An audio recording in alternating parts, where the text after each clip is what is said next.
Hola. Si disfrutas de este contenido, no olvides suscribirte a mi canal, darle me gusta y compartir. Gracias. La Mega, buenas noches. Buenas noches, Dani, Bien, con Eduardo. Eduardo, bienvenido, gracias. ¿Qué le sucedió a usted? Bueno, ahorita que están hablando ahí del caso de Armero, les traigo una historia ahí, digamos, que me pasó hace mucho tiempo cuando trabajé con mi papá, o estuvo mi papá trabajando en una empresa de transportes intermunicipal entre el Tolima y Cundinamarca. Sí, Lo que nos pasó fue que nosotros veníamos inclusive con una camioneta de transporte de pasajeros, pues ya en la noche, ya en la madrugada, veníamos en Manizales y tenemos que llegar a Honda. El paso obligado era en Armero, pero el paso era más o menos sobre las 11:30 y las 12, sobre la que le teníamos que pasar sobre ese lado. Pues mi papá, él era un transportador pues ya muy, muy veterano, ya él conocía eso muy desde hace mucho tiempo. Entonces nosotros veníamos ahí ya, nosotros estamos ahí pendientes, que veníamos andando. Cuando pasamos a Armero, pues no estábamos bien conscientes de que estábamos, porque como es un lado muy oscuro, cuando pasamos, alcanzamos a ver que adelante de la camioneta pasó algo que impactó contra la camioneta. Entonces, rápidamente mi papá frenó, quedó más o menos desde el golpe, frenó como, ponle por ahí unos 15 metros más adelante, y esperamos, y él tenía una linterna muy alumbraba harto, y digamos por todo lado a ver qué era lo que había golpeado. Él se bajó con mi tío y miraron hacia la parte de atrás de la camioneta, no, a ver si hay un cuerpo o le han pegado a algún animal o alguna cosa. Y yo lo que hice fue irme hacia la parte de adelante de la camioneta, más o menos sobre el lado derecho de la camioneta, sobre el faro, y la direccional estaba golpeado, la direccional está rota, y el parachoques estaba como abollonado con un golpe. Yo le llamé a mi papá, yo le dije, mi papá, mire, mire que está golpeado, o sea, si le pegamos a algo. Él miró y dijo, sí, claro, y él, más asustado, pues él pensó que era una persona, alguna cosa, cuando miramos y él alumbró hacia los lados. Cuando alumbró hacia los lados, él miró, lo primero que nos dimos de cuenta, creo que hay una parte donde está el hospital de Armero, que era como de 3 pisos, y creo que después de la avalancha quedó como en un solo piso, y él alumbró hacia ese lado. Y ahí fue cuando le dijo a mi tío, dijo, vámonos porque esto no, aquí eso es un susto, aquí pasan muchas cosas, vamos. Nosotros fuimos, llegamos a Honda. Mi papá estaba muy afectado por eso. Eh, Nos quedamos ahí como al lado de la agencia de la transportadora, y nos dijeron que, pues, o sea, inclusive mi papá estaba muy asustado y estaba llamando pues a los jefes de él, comentándoles que había atropellado a una persona, pero que no la pudo encontrar, o que no la pudo evidenciar ahí en el momento, y que inclusive la camioneta había quedado afectada. Cuando llegó uno de los compañeros de otra línea, de otra empresa, y lo vio así como muy asustado, y le dijo, bueno, ¿qué le pasó? Y le dijo, no, mire, es que esto. Le dijeron, ¿pero en qué lado? ¿Le pasó en Norbert? Dijo, sí, mire, inclusive la camioneta quedó golpeada, no sé qué, yo no sé si le pegaron a un animal, pero él dijo, dice que él alcanzó a ver a dos personas que pasaron rápido por el frente, y él alcanzó a coger a una. O sea, él quedó muy afectado. Le dijo, mire, el otro señor, el otro conductor, le dijo, mire, eso pasa muy seguido, muy seguido allá. Lo que pasa es que cuando esa gente está en pena ahí, y normalmente se le aparece a los transportadores o a la gente que está ahí. Y entonces me dijo, y él le dijo, vamos a mirar la camioneta.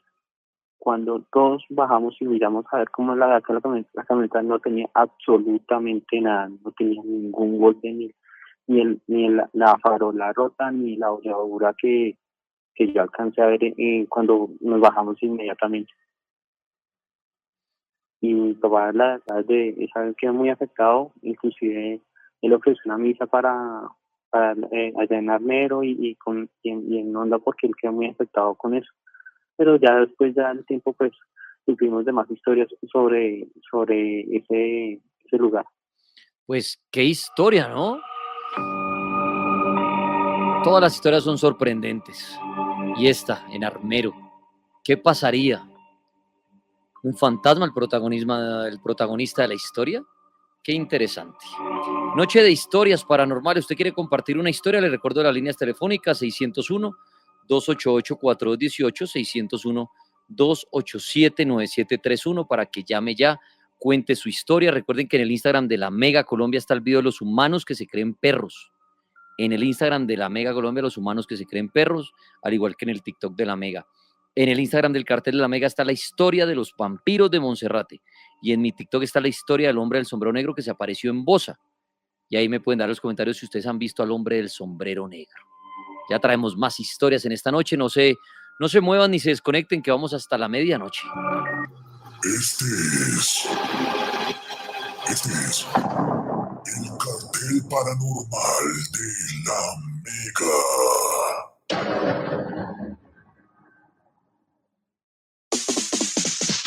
En tu radio sintoniza la Mega, la Mega. La Mega en vivo está en tu celular. Escucha la radio desde cualquier lugar. Encuéntrala en www.lamega.com.co o descárgala en Google Play y App Store, la aplicación La Mega Oficial.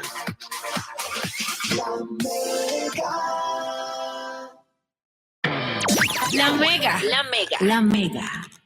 La hora es presentada por BBVA. BBVA te acompaña para avanzar. En la Mega son las 10:55. ¿Te imaginas comprar la casa de tus sueños con los beneficios que solo BBVA tiene para ti? Hazlo realidad con tasas desde el 10% efectivo anual, avalúo y estudio de títulos costo cero. Y además, te pagamos la primera cuota de tu crédito de vivienda o parte de ella, hasta 800,000 pesos. Sí, hasta 800,000 pesos. ¿Escuchaste bien? Consíguelo en cualquiera de nuestras oficinas a nivel nacional o en www.bbva.com.co. BBVA Colombia. Establecimiento bancario. Aprobación de crédito sujeta a políticas de riesgo de BBVA Colombia. Las ofertas aplican siempre que el crédito se radique y apruebe entre el 8 de agosto y 30 de septiembre del 2024 y se desembolse antes del 30 de diciembre del 2024. Aplican términos y condiciones. Consúltalos en www.bbva.com.co. La Mega te pega al cielo. www.lamega.com.co. RCN Radio, nuestra radio. 24 horas de contenido en vivo.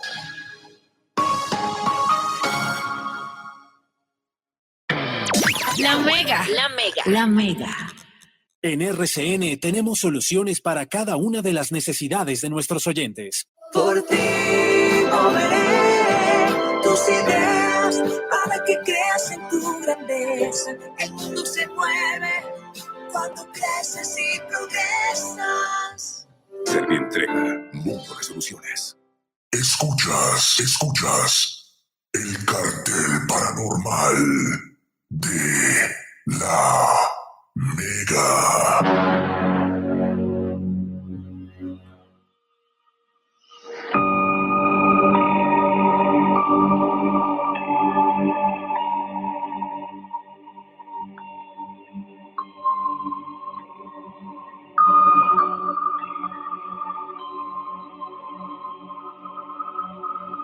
Aquí estamos en el cartel paranormal de la Mega. Bueno, bienvenidos a una hora más en esta noche de jueves 22 de agosto del año 2024. Paul Urrego y yo, Dani Tres Palacios del Tripa, estamos aquí acompañándolos a ustedes a nosotros. Y aquí seguimos con historias bien aterradoras, historias paranormales. Gracias a todos. Ahora le voy a dar la palabra a Diego Mar, quien puede encender ya su micrófono y contarnos su historia. Diego, bienvenido al cartel, lo escuchamos. Hola Daniel, ¿cómo vas? Bien, ¿Cómo señor. va la noche? Muy bien. Bueno, te comento, para el año 2010, sí, yo tenía 17 años, con unos compañeros de colegio, estábamos adentrados mucho en el mundo pues, de lo paranormal, queriendo investigar. Para esa época se hizo muy famoso el blog de los B5, las historias de los B5 y demás. Entre eso encontramos unos libros, ¿no?, donde aparecían diferentes tipos de rituales, los cuales nosotros empezamos a realizar rituales de magia roja, empezamos a hacer llamamientos y demás. Para el 10 de diciembre del 2010 llegaron 2 de sus amigos a mi casa y me comentaron que habían encontrado por fin la manera de poder trascender y dejar, pues, el tema, de la mortalidad y demás, con unos ejercicios de relajación y una terapia trance. Yo me dejé convencer en ese momento, en mi cuarto me acosté. El compañero, vamos a omitir el nombre, pues, me empezó a hacer un ejercicio de respiración y demás, y yo entré en un punto donde ya no sentía absolutamente nada, estaba totalmente relajado, incluso no escuchaba bien. Yo simplemente empecé a sentir algo caliente en el cuerpo, pero no sentía más. Caí en cuenta de lo que realmente pasaba cuando uno de ellos le dice al otro que el cuchillo se le había doblado, y es cuando yo logro reaccionar y me logro levantar de la cama, y cuando me encuentro es que tengo la garganta abierta, diferentes puñaladas en el abdomen. Fue, bueno, una lucha ahí. Después de eso, ellos salieron de la casa, yo salí detrás de ellos intentando, pues, buscar ayuda, me desplomé, bueno, me llevaron a la clínica, bla, bla, bla. Durante ese periodo estuve clínica muerto durante 15 minutos en ahí en la Farallones, en la clínica Farallones. Y en ese tiempo, pues, logré ver diferentes cosas, hablar con diferentes personas que ya no estaban en ese momento en este plano. Y para resumir el cuento, después de superar todo esto, que fue un periodo de más de 2 meses de terapia y demás, y de evolución médica, logramos en la parte del juicio ver que una de las cosas había salido mal en uno de los rituales, y ellos habían sido influenciados por unos seres que se denominan shadows, que son sombras, donde ellos les prometían a ellos el poder que en ese momento nosotros buscábamos. La gente sombra que llaman. Exactamente, con el fin, pero ellos tenían que hacer un sacrificio de 2 hermanos. En el grupo de amigos éramos 2 familias que teníamos 2 hermanos, mi hermano y yo, que mi hermano resultó herido cuando intentó ayudarme, pues, cuando estaba pasando esto. Y otros 2 hermanos que eran amigos de nosotros. Ellos ese día tomaron la decisión de qué hermanos eran los que iban a sacrificar para poder obtener, pues, el poder que se les había prometido. Ese es como, a grandes rasgos, la historia es una historia muy larga y mucho que ver, pero, pues, digamos que por jugar con cosas que no conocíamos y en la ignorancia de ser niños, terminamos involucrados en esto, y fue algo que prácticamente me costó la vida. Pues, Ahí pues está la Diego, historia. pues bueno, Diego, le agradezco por contarla y estar aquí, entre los vivos aún, después de eso que nos acaba de contar. Historias paranormales a esta hora. Voy a la línea telefónica. La Mega, buenas noches. Hola. Bueno, el de la línea se fue, pero aquí tengo a Michael, a quien le doy la palabra. Ya puede encender su micrófono. Michael Rodríguez, buenas noches. Michael, no lo oigo. Sí. ¿Aló? ¿Me escuchan? Sí, ahora sí lo oigo, viejo Michael. Listo. Bueno, quiero contarles una historia que, pues bueno, yo vi en Monserrate. Como tal, vampiros nunca vi. Pero, Nunca. ¿cómo? Lo Venga, que venga, es- ¿cómo así que vio en Monserrate? ¿En qué parte de Monserrate? Sí, bueno, eran en las casetas. Ahí habían casitas, todo normal, como un pueblito. Ok. Sí, pues hace como 20 días escuché la historia del señor que dijo que los vampiros, pues yo me entusiasmé, pues porque pensé que era alguna persona de ahí, conocida, ¿verdad? Pero pues esa historia sí me parece como faltarle el respeto al oyente, porque pues no se ven cosas como vampiros, se ven otro tipo de misterios. ¿Qué misterios, Nosotros, qué misterios conoció usted en Monserrate mientras vivió allí? a nosotros mientras los adultos pues se ponían a tomar, nos dejaban en una casetica esas antiguas de lata, por allá 15 muchachitos de hasta los 5 años, ¿no? Los bebés, bueno, perdón, tenían un tendero. Cuando al otro día uno iba a buscar la ropita, no se encontraba. Resulta que a los días nosotros íbamos a recorrer la montaña y nos daba la curiosidad por meternos en las cuevas, ¿verdad? Pero era solo que había mejor dicho, era muy pequeña. Y ahí encontrábamos la ropa. Entonces asociábamos eso a los duendes. Eso Ya. sí se veía mucho allá. Tarde en la noche se veían personas, bueno, yo no sé si eran espantos, yo no sé qué era, pero se veían en el camino subiendo a la 1, 2 de la mañana.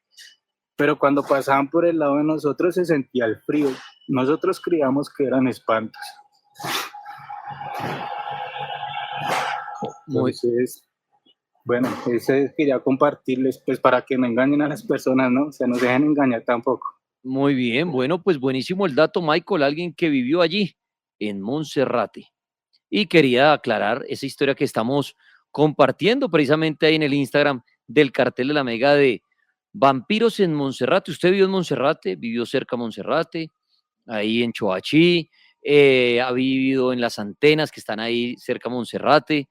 Bueno, de pronto, ¿qué opina usted de esa historia de los vampiros de Monserrate? Puro cuento, puede ser real. La historia está en el Instagram del Cartel Mega para que la escuchen.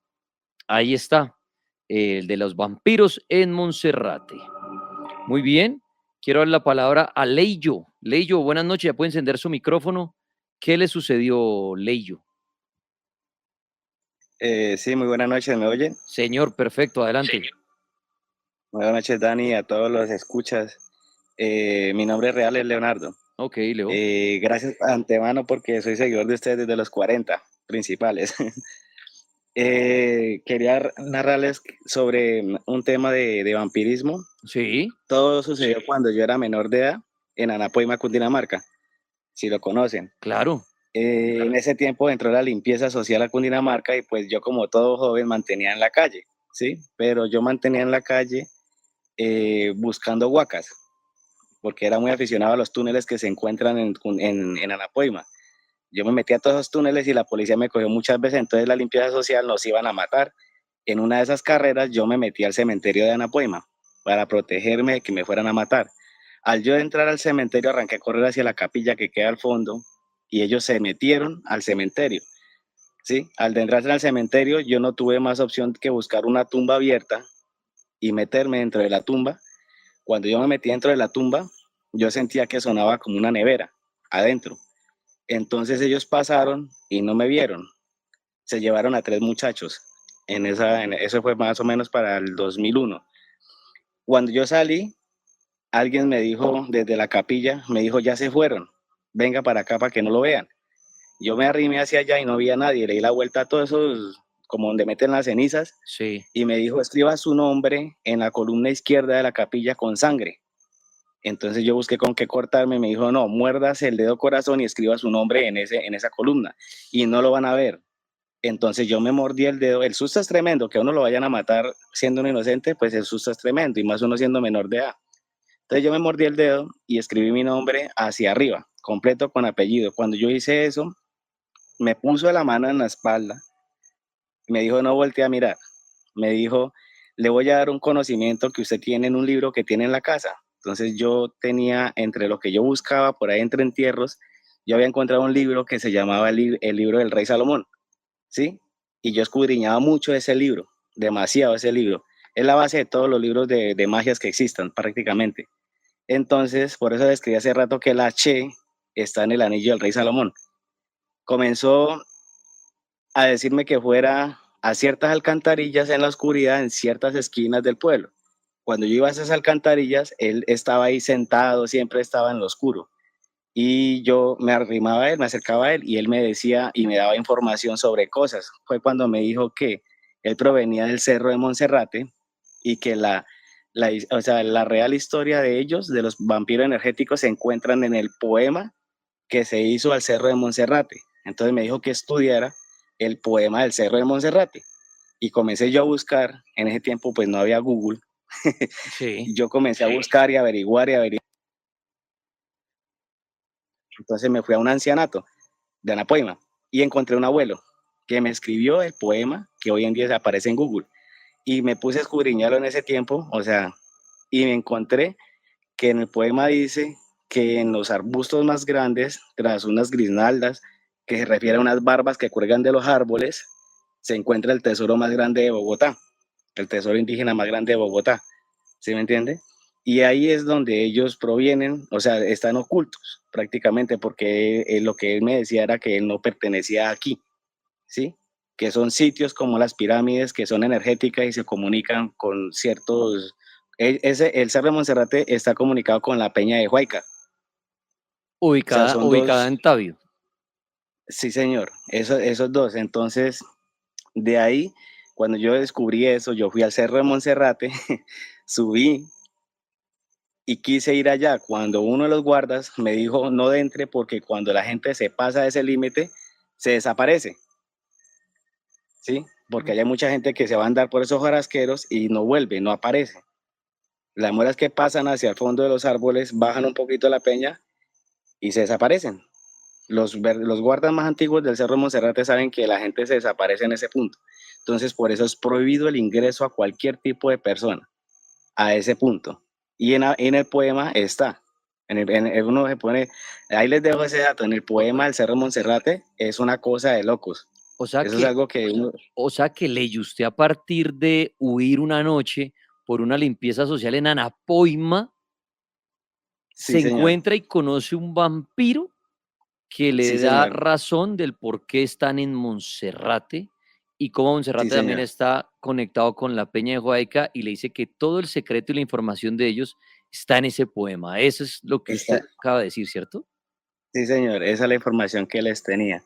Porque de ahí en adelante, al sol de hoy, yo me lo he encontrado en varias partes. No me habla, pero yo lo reconozco, sonríe, me saluda. Y cuando pienso ir a buscarlo, en donde me sonríe, como que lo reconozco, es por la energía tal vez, porque enseguida se descarga el teléfono, uno le da sueño, todas esas cositas le pasan a uno.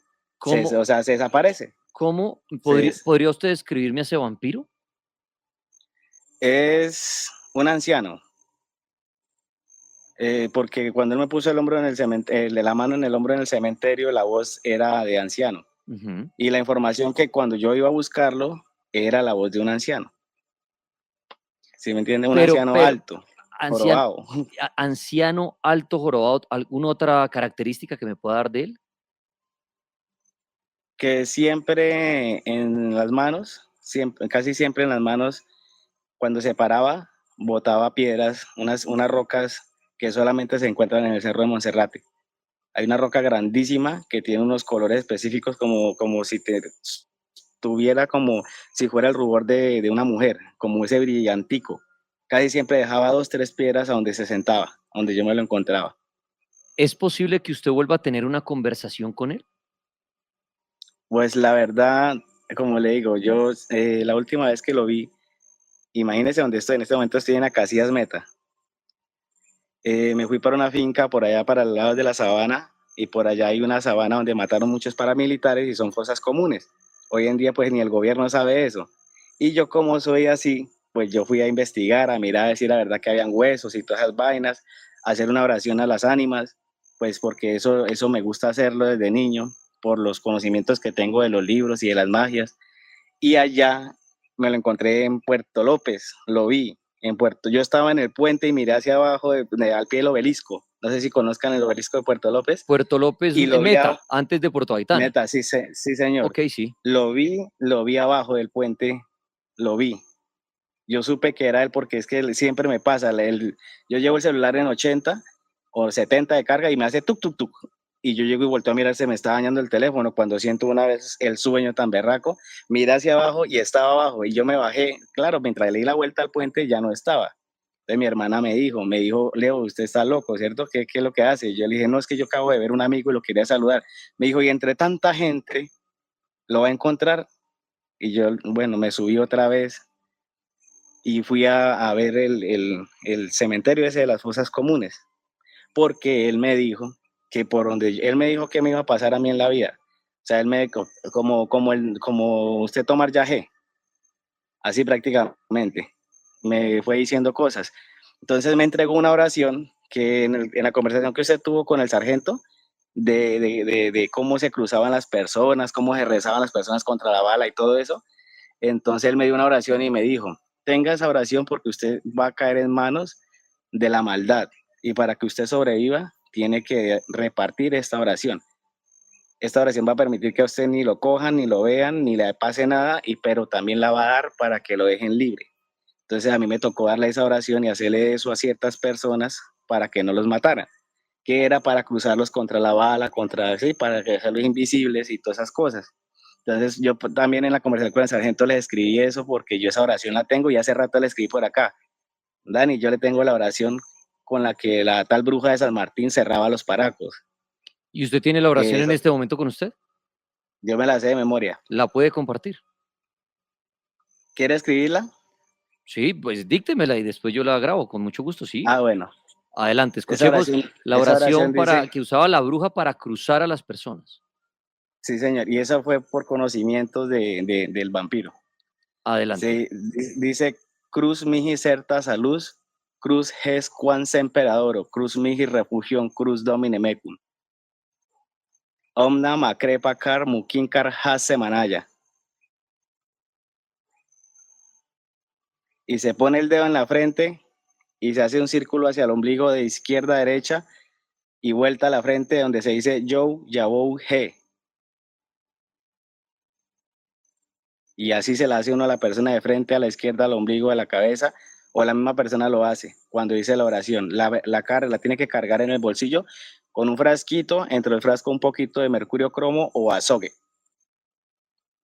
que solamente lo debe botar cuando va a pasar un río o una laguna, porque si pasa a nadar un río o una laguna con eso en el bolsillo, la persona se ahoga, como le pasó a alias Cuchillo, que cuando intentó volar, cayó al río borracho y todos iban cruzados por la bruja y todos murieron ahogados, que fue como la prueba más contundente que yo vi que sí era real, porque yo también una vez me intenté ahogar y me tocó mandarme la mano al bolsillo y botar ese tarrito con ese pucho de mercurio cromo.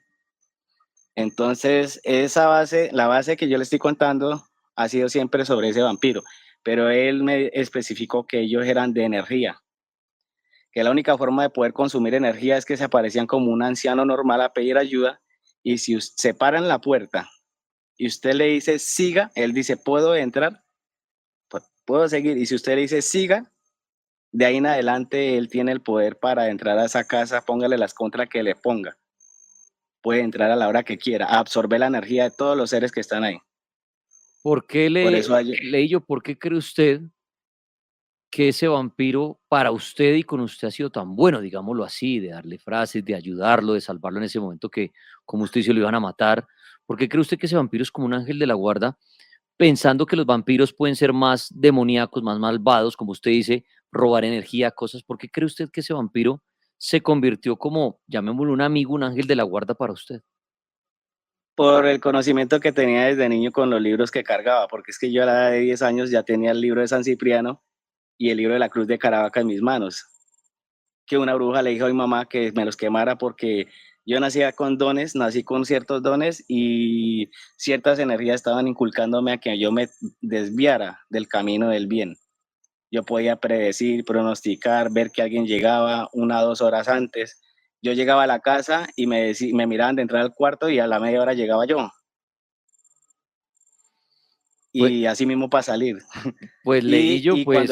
Cuando él me dijo lo de que todo era base del libro que tenía en la casa, entonces tal vez yo creo que es por el conocimiento que tenía tan vasto sobre el mundo de lo que tiene que ver con la magia y con ciertas cosas que la gente donde uno las diga no lo creen, porque él me dijo que Moisés era Jesús, que Moisés era Jesús, y que el artefacto que cargaba Moisés en el cuello era el anillo del rey Salomón, pero en roca, y que ese era el amuleto con el que él hacía pacto con Dios para poder tener potestad sobre las cosas sobrenaturales de la tierra, porque decía que no existe ser humano que pueda pactar con un demonio o una entidad paranormal, espiritual de otro plano, si no es por permiso de Dios. Me decía, si usted quiere hacer algo bueno, cruzar a una persona, rezar la sangre, los gusanos, desaparecerse, ¿sí? Tener contacto conmigo y no perderlo, debe durar como mínimo 7 meses sin comer carnes rojas y sin tener sexo. Tiene que estar limpio y puro para poder usted pactar con cualquier entidad, así sean elementales. Entonces, ahí está Dani. Pues leí yo, pues interesante su historia, le agradezco por compartirla y si alguna vez tiene contacto de nuevo con este vampiro, dígale que lo estoy buscando. El cartel paranormal está al aire en esta noche con sus historias paranormales. ¿Quiere llamar vía telefónica? Puede hacerlo al 601-288-4218, 601-287-9731. Voy precisamente a la línea de la Mega. Buenas noches. ¿Sí, aló? Sí, buenas noches, señor. Bienvenido. ¿Y qué nos quiere contar? Habla con Iván Montoya. ¿Cómo me le va, Daniel? Iván, lo oigo muy lejos. ¿Está en un altavoz, tal vez? Sí, espere, yo organizo esto, por favor. Por favor. Mientras organiza usted y la señal, le doy la palabra a Ale Sisa. Ale Sisa, buenas noches, señorita, bienvenida. Ya puede encender su micrófono. ¿Y qué historia nos tiene usted? Hola, buenas noches, ¿cómo está? Bien, bienvenida. ¿Qué le sucedió a usted? Gracias, mira, mi nombre es Alejandra. Con mi esposo hace más de 18 años, vivíamos en Cúcuta en esa época. Él trabajaba con servicio público y vivíamos para el sector de Boconó. Eran como más de las 11 de la noche, casi 11:30. Íbamos para la casa y preciso hicimos el padre por un policía acostado que había al frente de la iglesia y primero era una recta totalmente sola por la hora y también pues por el sector que es bastante alejado. Entonces, al hacer el padre, vimos a una joven caminando toda de negro, con su cabello negro, largo, hermoso, valga decir. Mi esposo pues nos quedamos mirando, iba como con un bebé, nunca le dimos la cara a ella ni al bebé. Ella iba como rezongando, como alegando sola. Le preguntamos, ¿necesita ayuda? ¿Quiere que la llevemos? El carro que tenía mi esposo era una buseta Mitsubishi de las que adelante los pasajeros van separados de los de atrás. Entonces le abrió mi esposo la puerta del pasajero para que se subiera en la parte de atrás, en el puesto de adelante, en el primer puesto de la parte de atrás, mejor. Entonces, por todo el recorrido, ¿hasta dónde es? No, allí. Nosotros solamente nos faltaban como 500 metros para entrar a la urbanización donde íbamos, ya para la casa. No, allí, y siempre con groserías, pero para ella, como rezongando, y mi esposo intentaba mirarle la cara por un espejo y volteaba, por otro espejo y volteaba, nunca le dimos la cara. Entonces nos hizo ir con el allí ya, siga, aproximadamente como 2 kilómetros, llegamos a una redoma, una glorieta.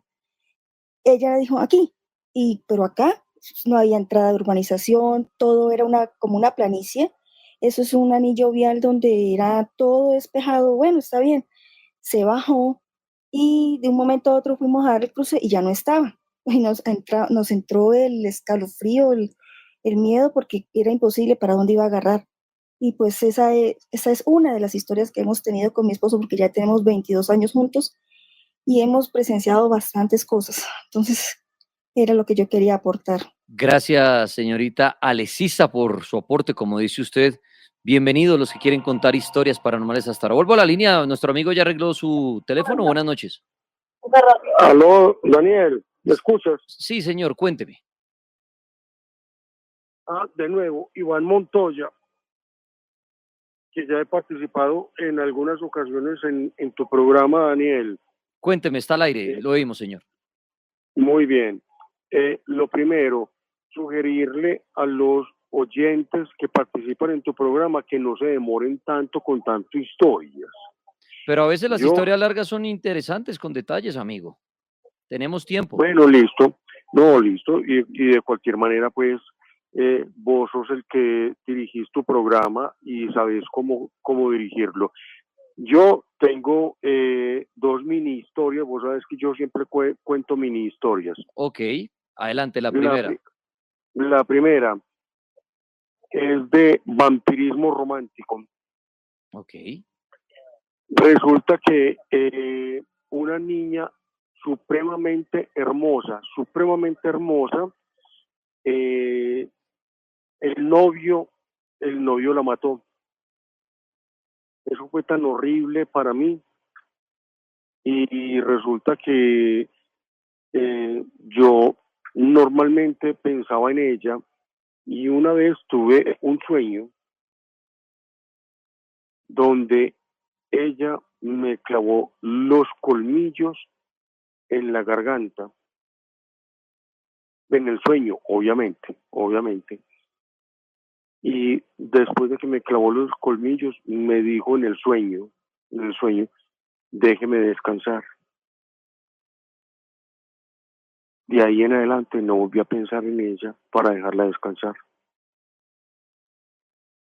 Muy bien, ¿y la segunda? Cuando yo tenía más o menos 8 años, y yo tengo 52, mi mamá me despertó como a las 11 de la mañana. Me dijo, venga, mire que este cuadro se está moviendo. Y era el cuadro del matrimonio de mi mamá con mi papá. Sí. Y vos sabés que esos cuadros viejos, todos son retocados y toda esa vaina, pero ese cuadro era dando vueltas en la pared. Y mi mamá me decía, ¿usted está viendo? Yo le dije, pues sí, yo estoy viendo.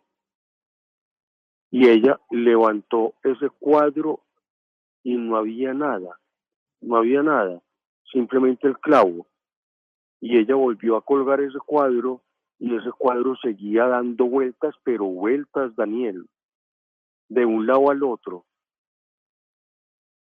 Y mi mamá cogió una toalla y se la puso a ese cuadro y salimos corriendo de esa casa. Y a los 2 o 3 días me dijo, venga, vamos a botar este cuadro. Y lo metió en esa misma toalla y nos fuimos a tirarlo al río.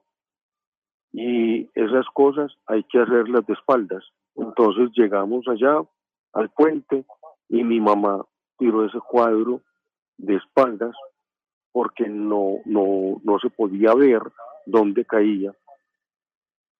Esa es la otra historia, ya es así de espantos. La primera de vampiras y la segunda de espantos. Historias de vampiros y espantos. Muchas gracias a él por compartirlas a esta hora. Señorita Dani, ya puede encender su micrófono, que estaba pidiendo a gritos que tenía una historia, ya la puede contar. Hola. Hola, buenas noches. Hola, señorita. Bueno, mi historia es, pues, cuando yo era pequeña, a mis papás los robaron en Zipaquirá. Entonces mi papá cuenta que desde ahí les empezó a ir muy mal. Entonces, pues ellos se enfermaron al tiempo, él se enfermó, mi mamá también, y desde ahí pues sí nos empezó a ir mal. Cuando yo tenía 8 años me privaron. Ahorita preguntaron lo del hombre del sombrero, a mí se me presentó.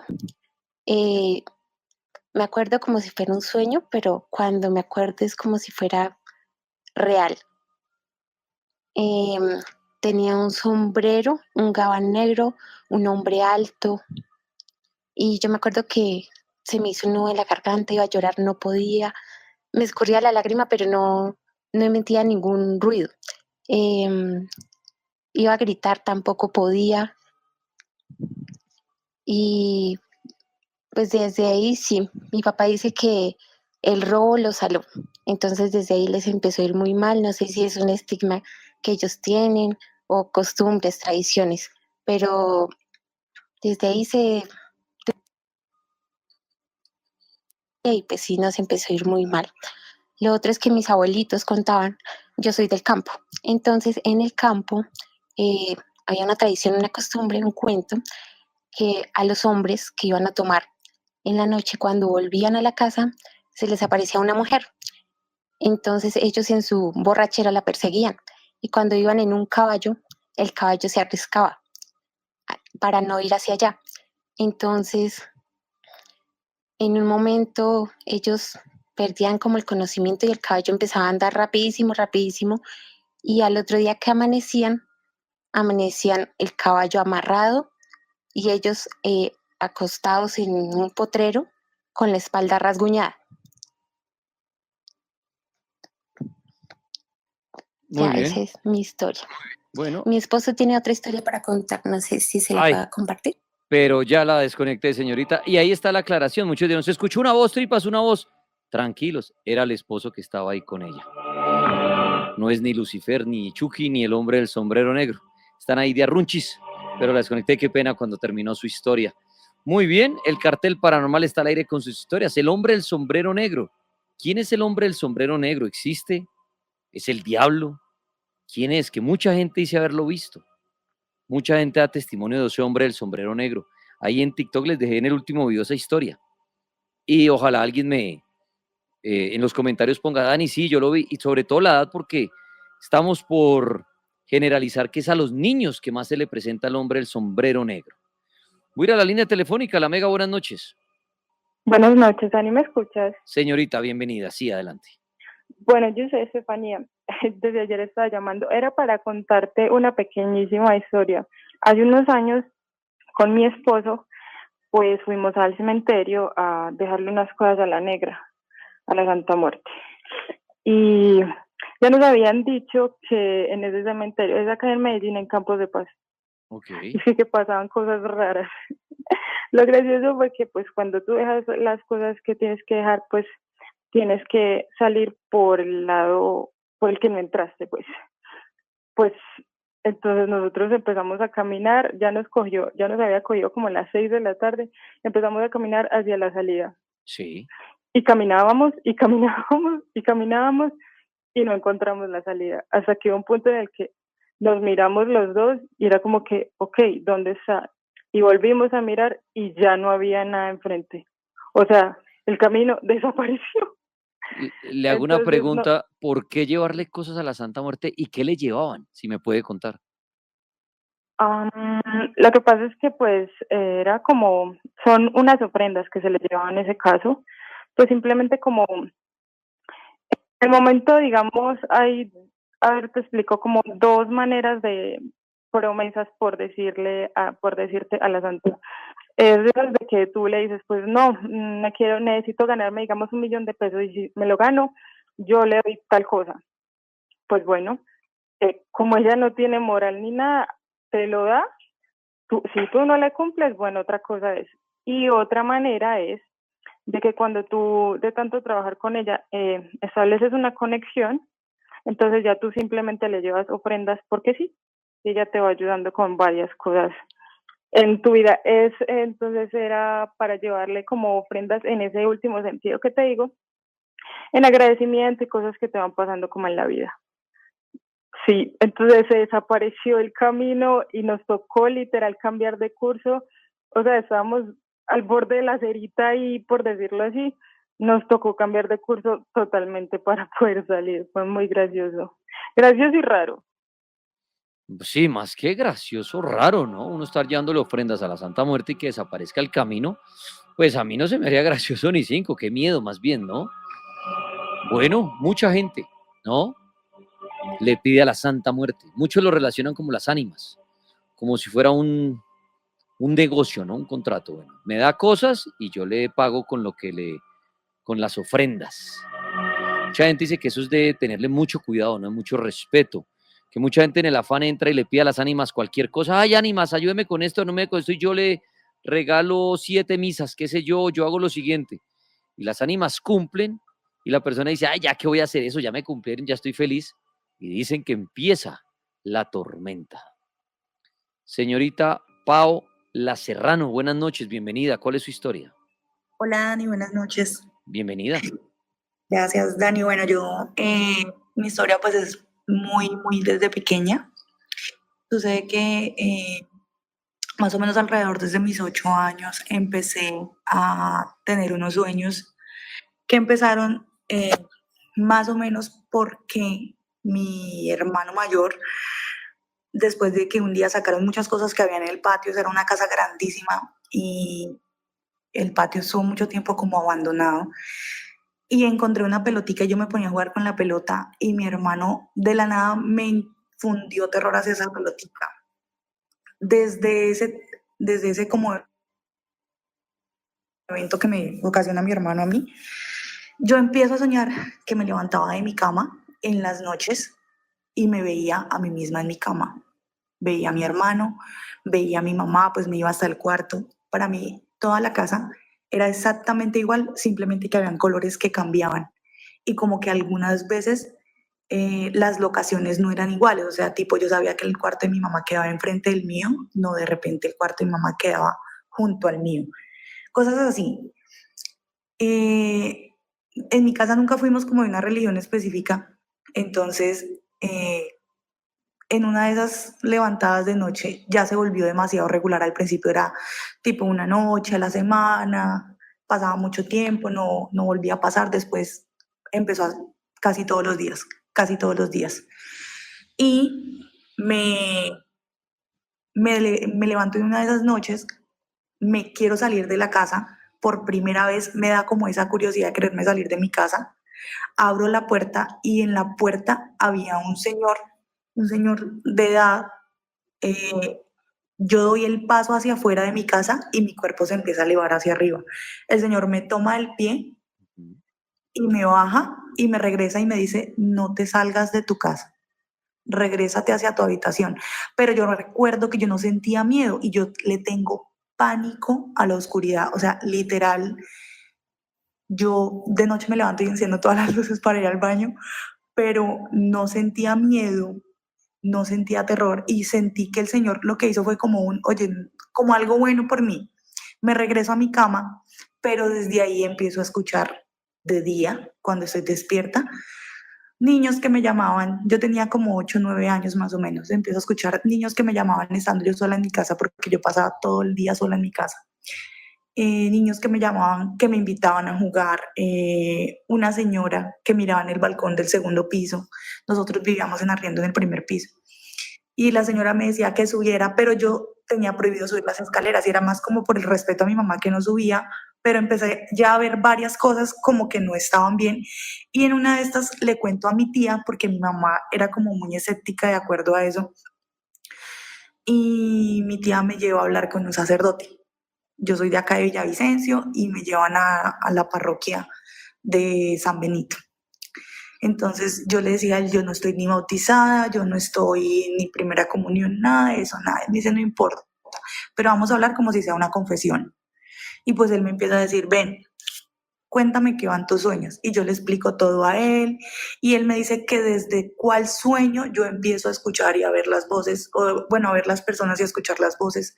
Le explico y me dice, según el sacerdote, que ese ser que yo vi era un ángel guardián y que él me estaba cuidando y que cuando yo me despertara no me volviera a alejar de mi habitación, que me estuviera ahí, que ni siquiera me bajara de mi cama, pero yo no sé cómo explicarlo, era una sensación de siempre querer salir a explorar, siempre querer salir a explorar y ir cada vez más lejos. Entonces, él me un don. Me dice tipo, es un don, tipo tienes que decidir si quieres cultivar ese don o si quieres negarlo. Y yo, en medio de mi terror y mi miedo, le digo, no, yo no quiero volver a ver nada, yo no quiero levantarme de noche de mi cama, yo no quiero saber nada de eso. Y él me dice, eres una niña, órale a Dios, Él te va a escuchar, no sé qué, y empiezo a hacerlo, a orar y a pedir que no me volvieran a pasar ese tipo de cosas. Pero ya creciendo me quedó el sonambulismo súper marcado porque me salía de mi casa, me salía tarde la noche y fue súper problemático para mi mamá. Eso de que supuestamente que el agua, mentira, estaba lloviendo y yo me salía y caminaba hasta 2, 3 cuadras. Ya de adulta, cuando di a luz, empezó la parálisis del sueño terrible, pero una cosa de que realmente, o sea, todas las noches, todas las noches. Y con el tiempo empecé ya a manifestar cosas más fuertes. Tuve que bautizar a mi hija según eso, pues porque según decían que era porque mi hija estaba sin bautizo y no sé qué. Y bueno, se fue pausando poco a poco. Lo bueno que me quedó de toda esa experiencia, porque pues fue mucho orar, me iba a la iglesia para pedir que todo eso se acabara, fue como un sexto sentido para saber cuando una persona tenía intenciones oscuras conmigo. Me pasó que me invitaron a un viaje y era como algo, no vayas, no vayas, no vayas. Me quedé, esas niñas nunca volvieron. No sé si llegaron a escuchar eso, fue como más o menos en el 2007, que fueron unas niñas del colegio Carranza que se fueron para un paseo y nunca volvieron. Y así, eso me quedó. Muy bien. Sí, gracias. Bueno, pues ahí está Pau compartiendo su historia, su experiencia. Voy a la línea telefónica, la Mega, buenas noches. Buenas noches, Dani, ¿cómo le va? Bien, señor, bienvenido. ¿Cuál es su historia? Le habla el Dragoniante Naranjo del Impet. Ah, Dragoniante el Impec, bienvenido. ¿Y qué le sucedió a usted? Bueno, Dani, la verdad sí te voy a contar algo acerca de vampiros muy misterioso que sucedió. Yo soy dragoniante desde el año 2012 Sí. y desde el año 2015 me tocó un 31 de diciembre en la cárcel Ternera de Cartagena. Yo soy de Barranca Bermeja y me tocó en la cárcel Ternera de Cartagena. Resulta y pasa que entrando el año, ya 1 de enero del 2016, Sí. me tocaba turno en la Garita 11. Entonces, siendo por ahí la 1:20 de la mañana, pasamos el reporte de que estaba todo sin novedad. Y resulta y pasa que en un pabellón que se ve desde esa garita, en un patio, vi algo muy curioso. Y que fue que observé a esa hora una mujer vestida de negro, con un velo negro, Dani, clarito, clarito, con un velo negro, vestida de novia, pero de negro. En esos casos, como nosotros no creemos tanto en esas cosas, de una activamos un protocolo de seguridad, donde se reportaron todos los pabelloneros que había la presencia de alguien ahí. Inmediatamente, al momento de los dragoniantes, los compañeros acercarse en la parte de abajo, estoy observándola, pero ellos no la observan y la tienen aproximadamente a 5 metros. Entonces fue lo que mucho me llamó la atención. De todos modos, se dejó el reporte. Lo curioso es que el 3 de enero me tocó en la misma garita el mismo turno porque estábamos cortos de personal. Y para lo más extraño es que en la segunda aparición, a la misma hora ni al mismo minuto, y al día siguiente se nos reportaron 2 homicidios en ese lugar. Entonces, cuando ya iniciaron labores de investigación, ya me reservo los detalles de la investigación. Sí. Tomé la precaución con un compañero que sí me empezó a creer, y resulta y pasa que detrás del pabellón también seguíamos observando, a medianoche, siempre nosotros de noche observábamos muchos celajes, como duendes, sombras en el mismo sector. Y fíjate que cuando nos acercamos a ese lugar, claro que ya fue en horas del día, pudimos observar que en la maleza de la parte de atrás del pabellón estaba anormal la zona. Y decidimos excavar. Claro que yo no, le soy sincero, el compañero decidió excavar porque él era cristiano. Es cristiano, no sé si todavía era. Y resulta y pasa que ahí estaban 2 frascos, hermano, llenos de sangre, donde ya se estaba consumiendo uno, hermano. Y créame que lo que se nos vino a la mente que era sangre de los 2 difuntos, hermano. Créame, porque precisamente en ese pabellón, en menos de 10 días, no hubieron 2 muertos, hermano. 2 muertos y que nos reservamos los detalles por respeto, pero sentíamos, y pude deducir, Dani, que lo que era iba por las almas. Y lo más extraño, sangre, hermano, sangre, y de cada frasco, ya había un frasco que estaba menos vacíos que el otro. Y es que si le contara todo lo que nosotros vivimos acá en las cárceles, hermano, créame que no terminamos hoy. Pero eso fue un caso que me llamó mucho la atención, ya que yo a partir de ahí fue que empecé a creer, porque no creía en nada. Pero qué extraño. Esa era mi historia, Daniel. No sé si quiere algo que preguntarme. No, le agradezco por compartirla. Qué interesante y qué fuerte, ¿no? La historia del dragoniante. Pues muchas gracias y qué extraño lo que sucedió en esa cárcel de Cartagena. En las cárceles nos oyen mucho. Usted dirá, ¿y cómo los oyen? Pues si hasta llaman a contar historias, tanto los que están tras las rejas como por fuera de las rejas. Todos se comunican con el cartel, allá tienen su radio, escuchan el cartel, cuentan sus historias, han hablado de los duendes, de la brujería, o en este caso, de vampiros. Y lo que él dice, si supiera todo lo que pasa en las cárceles, y aquí han contado historias de las cárceles muy fuertes, y es una realidad, se practica mucha brujería, creen mucho en los duendes, bueno, todo eso. Un abrazo a todas las personas que nos oyen desde las cárceles del país. Charlie Paranormal, señor, bienvenido. ¿Cómo está usted? ¿Qué nos quiere contar la noche de hoy?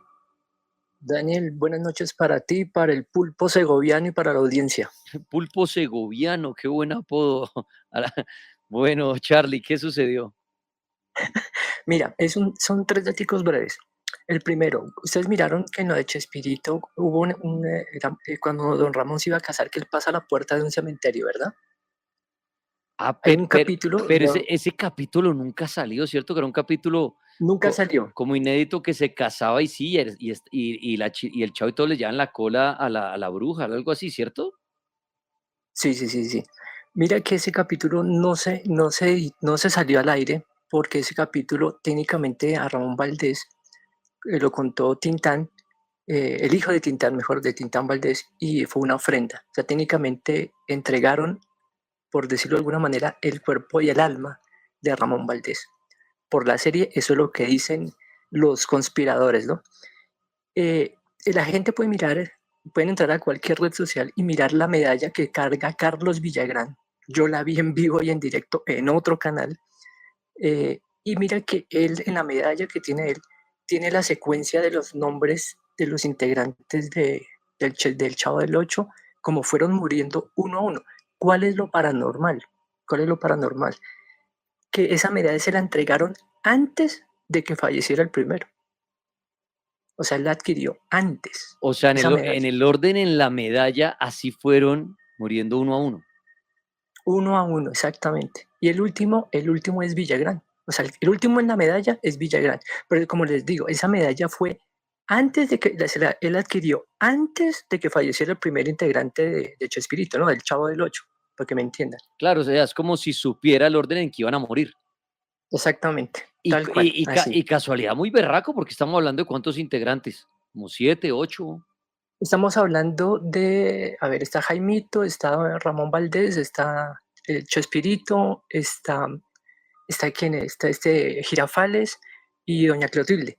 Y de hecho también está Godínez, que está Héctor, que está Godínez como tal, que lo conozco así. Entonces va la secuencia y el que supuestamente en la medalla es la que viene, señor Barriga, ¿no? Creo que es que se llama el señor así, le dicen el señor Barriga, pero no, Edgar Vivar, creo que se llama. Sí, Edgar Vivar, el señor Barriga. Edgar Vivar. Ese es tal cual así el dato. Ese es uno de los datos que tenía así como a manera de que la gente lo puede ir a verificar. No pueden verificar la medalla que cuelga Carlos Villagrán. Y ustedes pueden mirar en los capítulos. En el capítulo 47 ya él aparece con la medalla y ellos todavía no han fallecido ninguno de los integrantes, obviamente. Pero ya cargaba la medalla en el cuello. Carlos Villagrán.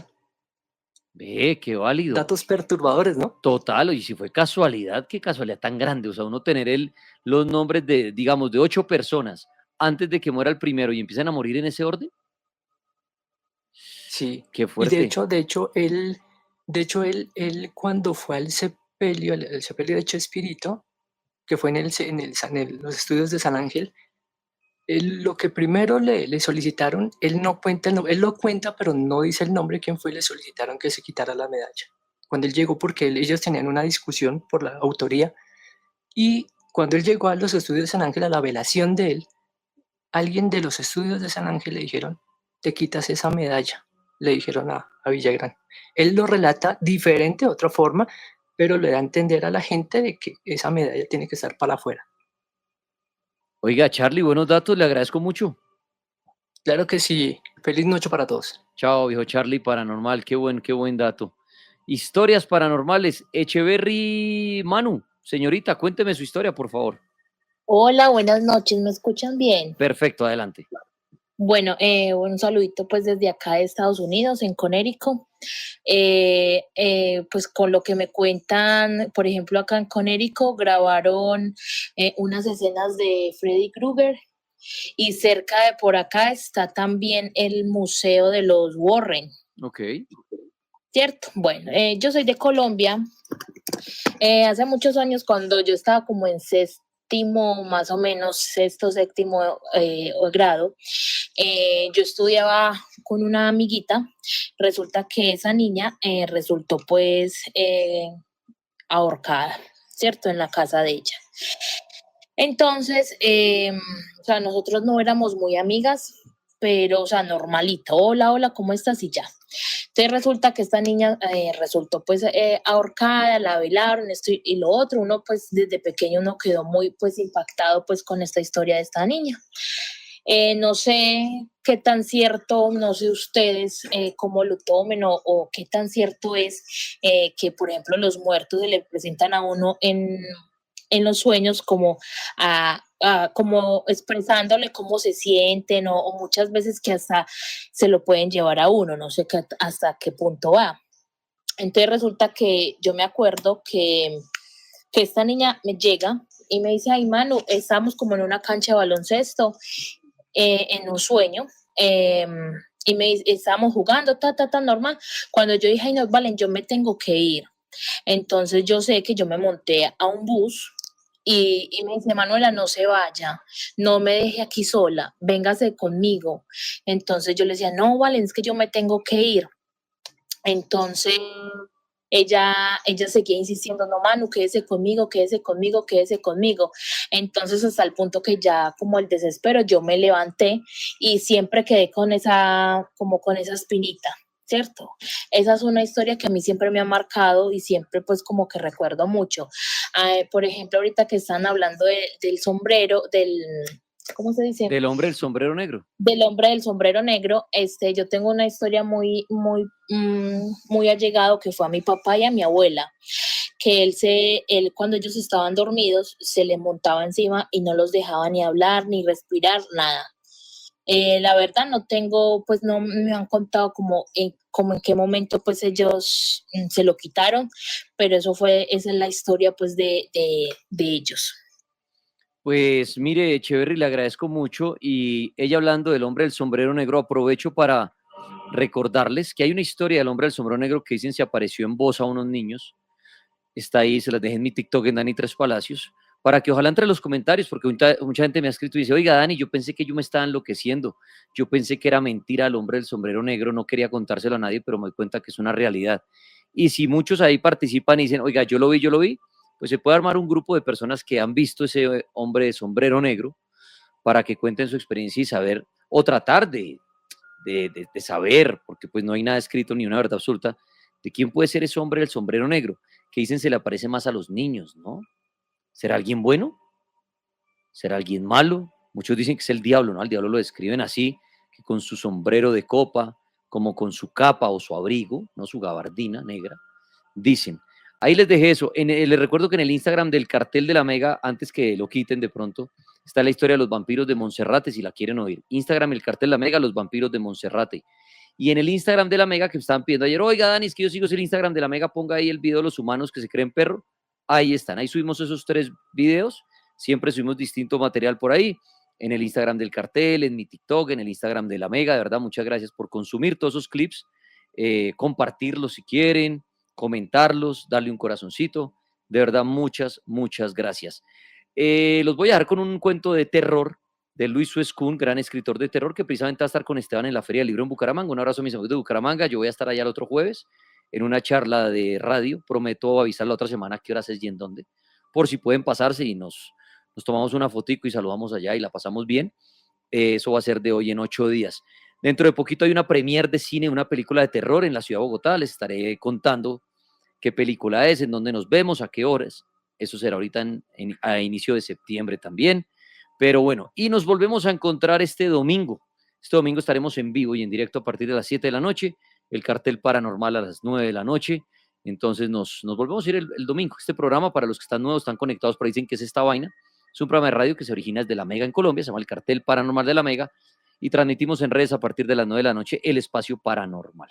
De 7 a 9 es más mamadera de gallo, con una sección de Casa Infieles donde también hay un brujo, por si alguno quiere averiguar su pareja infiel. Esa sección va más de 7 a 9. Los domingos son de reflexiones, los jueves de chistes.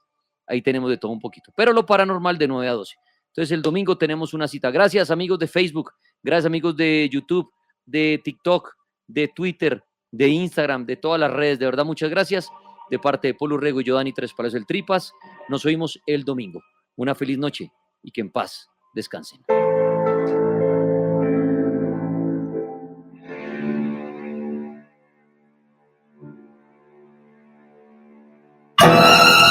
Muy buenas noches, soy Luis Oscún y quiero contarte un cuento de brujas. Las brujas que son esas mujeres que dominan la noche con sus maleficios, con sus hechizos y con su capacidad de invocar al diablo. Este relato sucede en Bogotá y la historia en sí no es absolutamente nada clara. De hecho, quienes la cuentan muy rara vez coinciden. Pero el hecho es real y es el siguiente. Frente al Carulla del Country, aquí en Bogotá, el último jueves de cada mes por la noche, cuando la plazoleta está llena de muchachos fumando, tomando alcohol, bueno, tú sabes, ahí en las escalinatas, ahí siempre se detiene en la calle una camioneta Mazda negra, justo antes de llegar al semáforo de la 15. El conductor baja, es una escolta, y le abre la puerta a su dueña. Entonces, baja una señora de edad muy elegante. Siempre está arropada con un abrigo de piel de zorro. Muchos concuerdan que esa señora de alta sociedad, rica, de dinero, se encuentra muy débil, que está enferma. En todo caso, el escolta se acerca a ella, abre una botella de vino, un busque rojo argentino, y se la ofrece a su patrona. Entonces ella acerca la botella a esa boca decrépita, enferma, miserable, para toser y escupir flemas con todas sus fuerzas adentro de la botella. Y luego la cierra como si nada hubiera pasado. Y el escolta la pone bien visible, de pie, justo al lado del semáforo. Cierra la puerta de la camioneta y acelera. Y ahí dicen, yo no lo puedo asegurar, que pobre del infeliz, del miserable que encuentre esa botella y se le ocurra bebérsela. Porque a los pocos días los pulmones se le revientan o su corazón se detiene en un paro cardíaco, contribuyendo así con su vida a mantener la salud de una bruja rica que se niega a morir.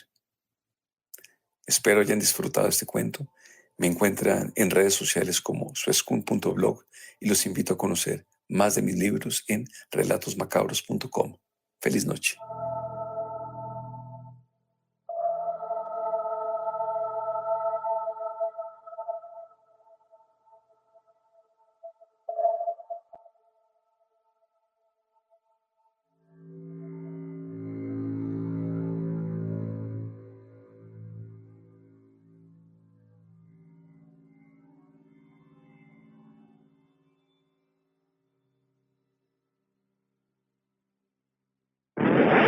Termina una noche más del Cartel de la Mega.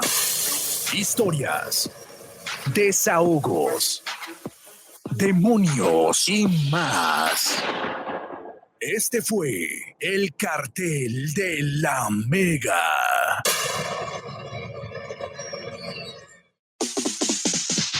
En tu radio sintoniza la Mega, la Mega. La Mega en vivo está en tu celular. Escucha la radio desde cualquier lugar. Encuéntrala en www.lamega.com.co o descárgala en Google Play y App Store, la aplicación La Mega Oficial.